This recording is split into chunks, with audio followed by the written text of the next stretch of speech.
गर्भावस्था में माता जो भी मंत्र या स्तोत्र का पठन करती है, पाठ करती है, उसका बहुत ही अच्छा परिणाम गर्भ के ऊपर दिखाई देता है। हम लोग प्रेगनेंसी में जो मंथ में जैसे बच्चे की डेवलपमेंट होती है उसके अनुसार गर्भ संस्कार के अभ्यास में माताओं को अलग अलग स्तोत्र या अलग अलग मंत्र पठन करने की सलाह देते हैं। उसमें से भी जो गणपति अथर्व शीर्ष स्तोत्र है यह बहुत ही इम्पॉर्टेंट है बच्चे की बुद्धि के वर्धन के लिए। तो चलिए देखते हैं आज की इस वीडियो में गणपति अथर्व शीर्ष का बच्चे के बुद्धिमत्ता के विकास में क्या महत्व है और गर्भ अवस्था में अगर माता उसका नियमित रूप से पाठ करती है तो उसे क्या क्या लाभ प्राप्त हो सकते हैं। नमस्ते, मैं डॉक्टर पल्लवी भिदुड़ आप सभी का हमारे सायो आयुर्वेद और गर्भ संस्कार के यूट्यूब चैनल पर स्वागत करती हूँ। गणपति अथर्व शीर्ष, अभी गणपति के दिन चल रहे हैं। हम लोग सभी गणपति जब आगमन होता है घर पे तो नियमित रूप से गणपति अथर्व शीर्ष इस स्तोत्र का पठन करते हैं, पाठ करते हैं। अगर प्रेग्नेंट माता या गर्भावस्था के दौरान कोई भी माता इस स्तोत्र का पठन करे तो उसको तो मन की शांति, उसमें सकारात्मक सोच और उसकी शारीरिक और मानसिक स्वस्थता में तो लाभ मिलता ही है, परंतु उसी के साथ साथ बच्चे की भी बुद्धि और स्मरण शक्ति में विकास और उसके धैर्य और विवेकशीलता बढ़ने में भी बहुत अच्छी तरीके से लाभ ये स्तोत्र के पठन से प्राप्त हो सकता है। तो चलिए देखते हैं आज की इस वीडियो में गणपति अथर्व शीर्ष का पाठ करने से माता और बच्चे को क्या क्या लाभ प्राप्त होता है, इस स्तोत्र का पठन कैसे और कब करें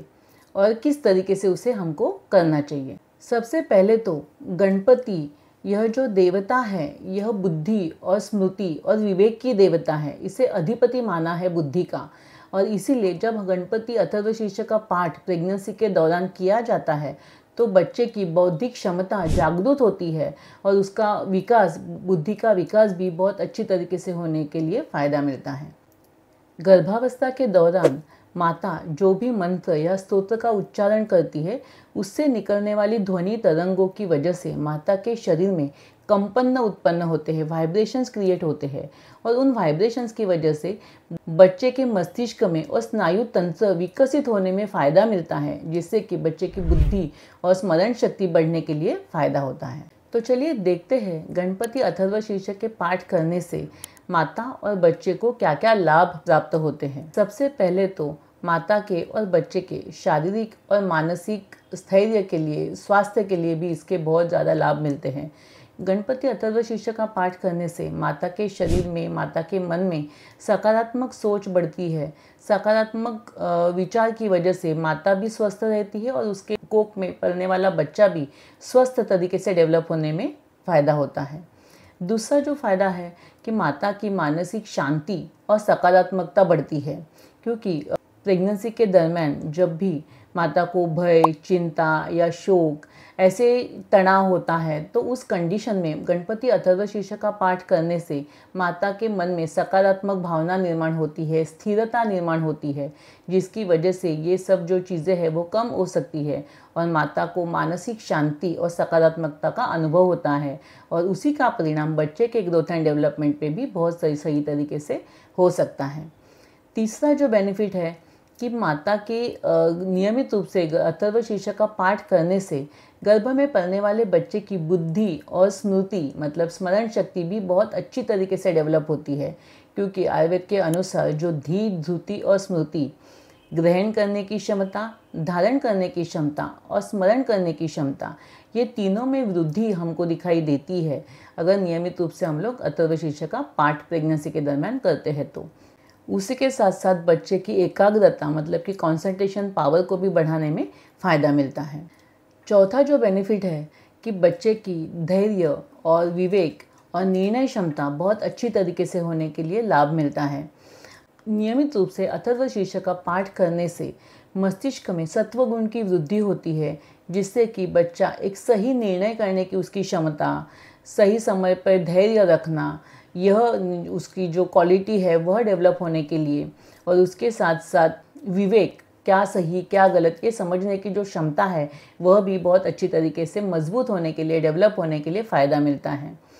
पांचवा जो बेनिफिट है कि आगे चलकर जो बच्चा डेवलप होने वाला है और आगे उसको अध्ययन करने में रुचि होना और रचनात्मक जो उसकी क्रियाएं है या क्रिएटिव माइंड है वो डेवलप होने के लिए भी अथर्वशीर्ष के पाठ करने से फ़ायदा मिलता है। क्योंकि अथर्वशीर्ष या कोई भी स्तोत्र जब हम लोग नियमित रूप से पठन करते हैं तो हमारा भावनात्मक विकास भी बहुत अच्छी तरीके से होने के लिए फ़ायदा मिलता है, जिसकी वजह से आगे चलकर वो बच्चे को पढ़ाई करने में रुचि आना, उसे जिज्ञासा निर्माण होना, कोई भी चीज़ जानने के लिए, समझने के लिए उसके अंदर एक क्यूरियोसिटी डेवलप हो जाती है और उसी के साथ साथ उस क्रिएटिव माइंड डेवलप होता है, जिसकी वजह से आगे चलकर कोई भी फील्ड में वो जाता है तो वह एक्सेलेंस या सही तरीके से कार्य कर सकता है। छठवां जो बेनिफिट है, इसकी वजह से सफलता और समृद्धि की प्राप्ति होती है, क्योंकि अगर आपकी बुद्धिमत्ता अच्छी है, स्मरण शक्ति अच्छी है, आपके अंदर विवेक अच्छा है, आप में धैर्य है, तो यकीनन आपके अंदर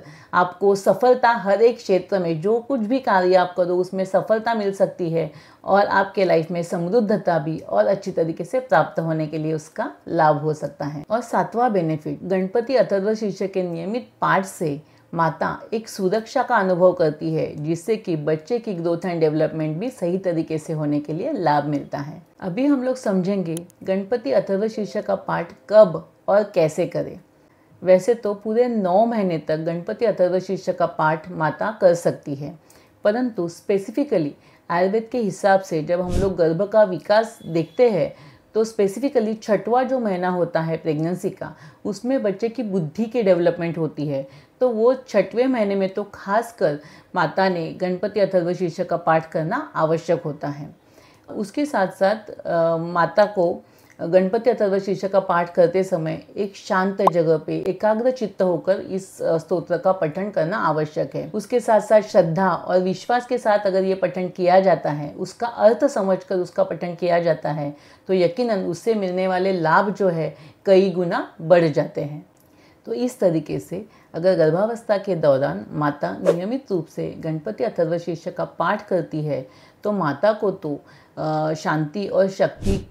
प्रदान करता ही है, परंतु उसी के साथ साथ जो गर्भ में पल रहा बच्चा है उसमें भी बुद्धि, शक्ति, विवेक, धैर्य और आत्मविश्वास से परिपूर्ण कर देता है। इसीलिए गणपति अथर्वशीर्ष गर्भ संस्कार का एक महत्वपूर्ण हिस्सा है, एक बुद्धिमत्ता के लिए अमृत के जैसा बच्चे के लिए माना जाता है। तो इस तरीके से अगर माता के गर्भ से ही बच्चे को ऐसे संस्कार प्राप्त होते हैं तो यकीनन वह ना तो सिर्फ बुद्धिवान परंतु एक विवेकशील और सर्वगुण संपन्न व्यक्तित्व के रूप में डेवलप होता है। गर्भावस्था यह एक शुभ शुरुआत है, शुभ समय होता है और गणपति अथर्वशीर्ष का पाठ इस शुभ शुरुआत को और भी शुभ और सकारात्मक बनाने के लिए मदद करता है। यदि आपको हमारा यह वीडियो अच्छा लगा हो तो इसे लाइक करें, शेयर करें और सब्सक्राइब भी ज़रूर करें। धन्यवाद।